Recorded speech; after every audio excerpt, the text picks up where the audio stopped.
les trois personnages qui ont eu un vécu ensemble, qui ont aujourd'hui, enfin au moment de la pièce, ils ont 60 ans. Par contre, ils vont avoir une singularité, c'est que, étant donné qu'on est au théâtre et pour moi, quand on arrive en tant que spectateur et nous, le deal entre le spectateur et nous, c'est on va mentir ensemble, mais on va bien se mentir et on va avoir envie d'y croire. Donc on va avoir envie d'y croire. C'est aussi de se permettre un petit décalage dans quelque chose on va dire de pas réaliste.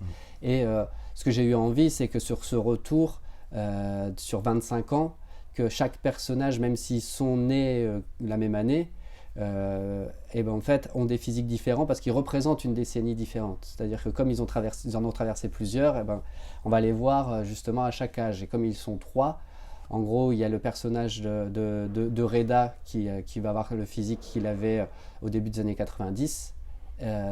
Le personnage de Gaspard qui aura lui celui autour des années 2000 et celui d'Irène plus au présent, vu que le présent du spectacle se trouve à peu près autour de 2012-2013. Elle aura ce physique là, et comme en fait ils ont parcouru ces années ensemble, c'est aussi revoir un bout du physique d'un des trois qui existait aussi à cette époque. C'est-à-dire qu'au cinéma on traiterait l'affaire avec peut-être soit du maquillage, soit des comédiens et comédiennes différents. Au théâtre, on s'amuse à mentir d'une manière différente, et je pense que on a la chance au théâtre d'être plus vite cru par le spectateur qu'au cinéma.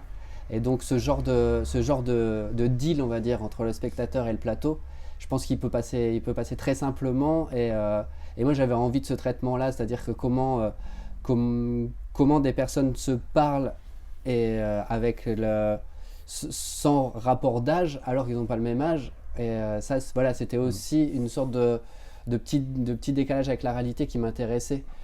Parce qu'en soi, c'est pas tant d'en faire un questionnement permanent.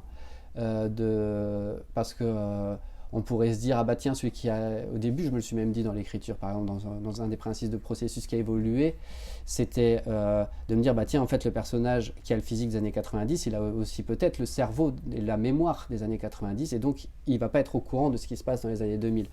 Mais ça complexifiait un peu l'affaire et ça donnait un problème de questionnement un peu systématique qui pouvait être un petit peu embêtant. Alors que là, ce qui m'intéresse plus, c'est d'avoir ils ont tous la mémoire de leur histoire commune, avec leur point de vue et chacun le sien, mais par contre avec un physique d'âge différent.